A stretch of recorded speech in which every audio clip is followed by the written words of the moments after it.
And, well, let's progress on to item 3. And thank you for tracking with me here, Louis. Yes. Building our self-governing communities. Here, I'm going to pull up that document, the Building Self-Governing Communities document, Notice of the Formation of Responsibly Self-Governing Communities.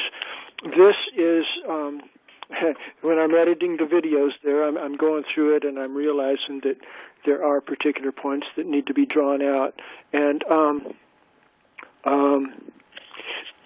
this is really where we get our empowerment. This is the main document to rely on, to study, and we could probably spend the entire conference just talking about this document. But there's portions in it. Let me see if I can get to the end here. Scrolling down towards the end.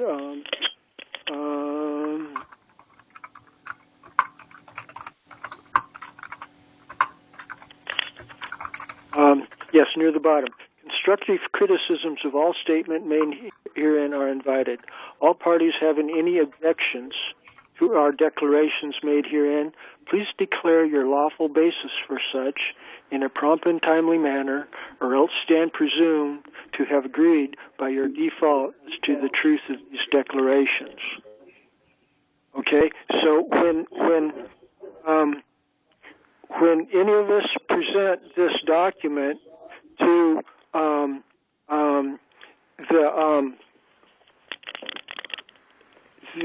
the local or state or national de factos, municipal governmental authorities, and they refuse to respond, as they frequently will. Charles, this might be a good place to, could you give Louis the page number or where you just got through reading from so that we can all take a look at it and be on the same page?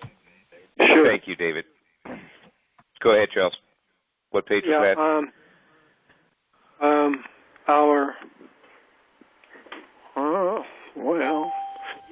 It's page 15 of 15. It's the last page right above my signature line. Got it. Thank you. Yeah. Yeah, and I believe I at least once or twice referenced that in the text of the document too, and same on the constructive notice of treason that's kind of throwing the gauntlet down in front of them. Yes, and see their entire commercial and administrative process, their military process, Admiralty Maritime, it all works on defaults and paperwork going back and forth. They accomplish a lot when you're sent a bill and things. If you don't respond to it and contest to it, it's presumed to be true. And so anyway, they're familiar with the process of receiving paperwork and not responding to it creates a default. There are rules. It's not common law, but it's good to use to lay the groundwork. And so at that juncture, see, in last conference we talked quite a bit, and I imagine we will again. Well, we're in item number 3 now. Let me see.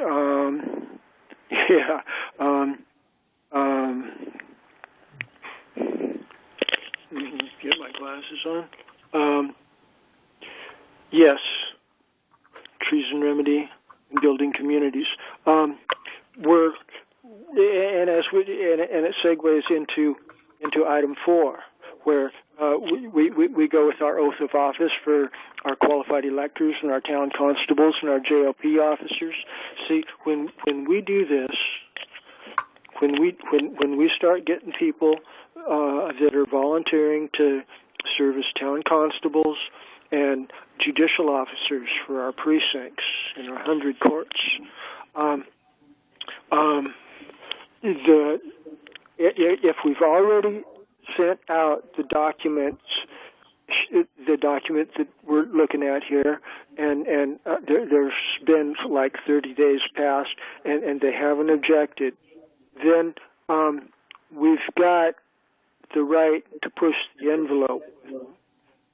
It would be prudent, before actually doing anything serious, it would be prudent to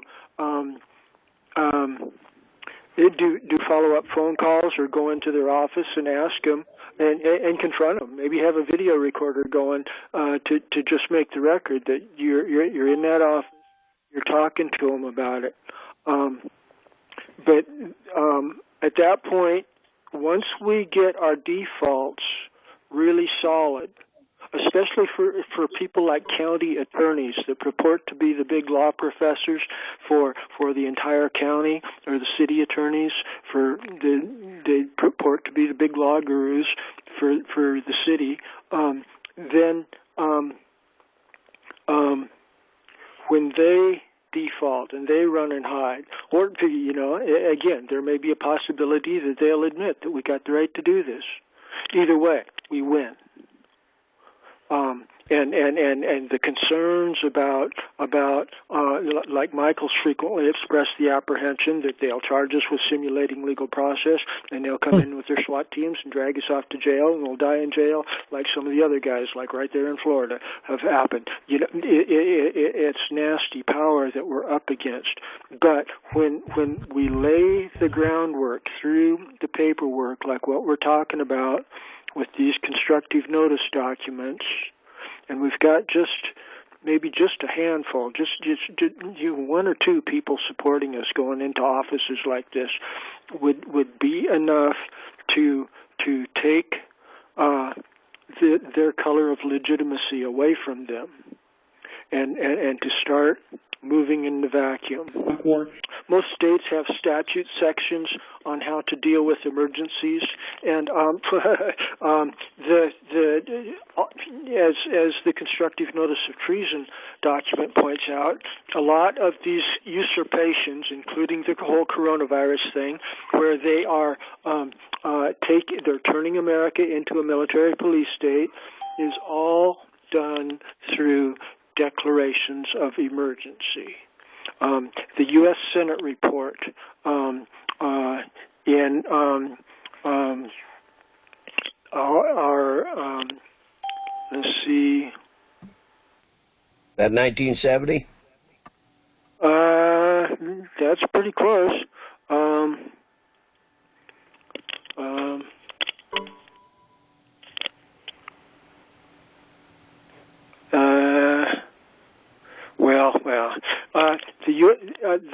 The citations document. When we do citations in recognizing a massive conspiracy, it's 1973, United States. I'm looking at it on my screen. I don't know if Lewis can bring it up there, but it's on our webpage under Supreme Court of Law, Treason, and U.S. Senate Report number 93.549, and it's in 1973, and it talks about U.S. emergency war powers. And I can read from it a little bit. I think that would be a good segue here. A majority of the people of the United States have lived all of their lives under emergency rule, period. For 40 years, freedoms and governmental procedures guaranteed by the Constitution have, in varying degrees, been abridged by laws brought into force by states of national emergency. Okay. The problem of how a constitutional democracy reacts to great crises, however, far antecedes the Great Depression. As a philosophical issue, its origins reach back to the Greek city-states and the Roman Republic. And in the United States, actions taken by the government in times of great crisis have, from at least the Civil War, in important ways shaped the present phenomenon of a permanent state of national emergency. And I think this is very instructive. Let me go ahead and read the final paragraph here. American political theory and emergency government was derived from John Locke, the English political philosopher whose thought influenced the authors of the Constitution. Locke argued that the threat of national crisis, unforeseen, sudden, and potentially catastrophic, required the creation of broad executive emergency powers to be exercised by the chief executive in situations where the legislative authority had not provided a means or procedure of remedy. Referring to emergency power in the 14th chapter of his second treatise on civil government as prerogative, Locke suggested that it should be left to the discretion of him that has the executive power, since in some governments the lawmaking power is not always in being and is usually too numerous and too slow for the dispatch of requisite executions, and because also it is impossible to foresee, and so bylaws provide for all accidents and necessities that may concern the public, or make such laws as will do harm, blah, blah, blah, blah, blah.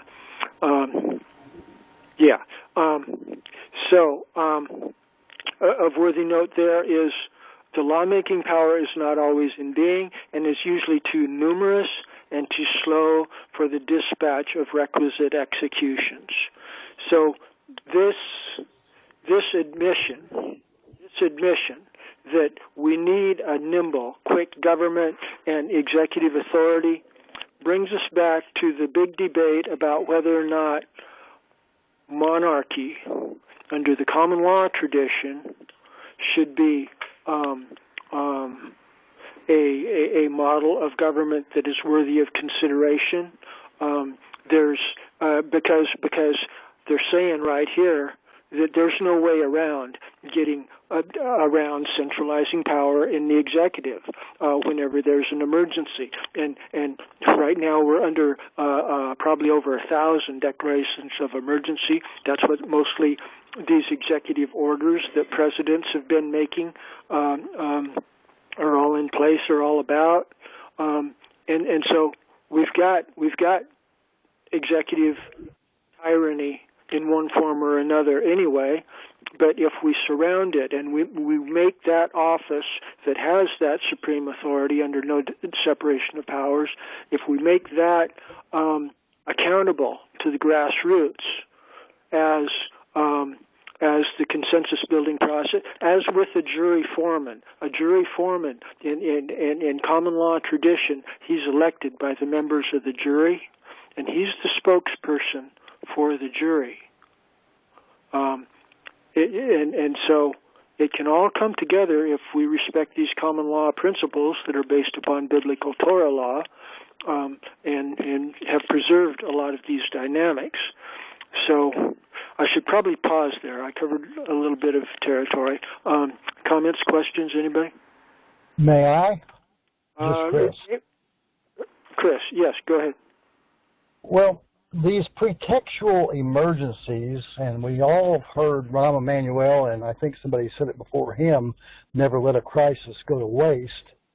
It's my contention the term crisis is really a compound word, and it's the cry of Isis for war ad infinitum, as she is the goddess of death, destruction, war, bloodlust, and sexuality.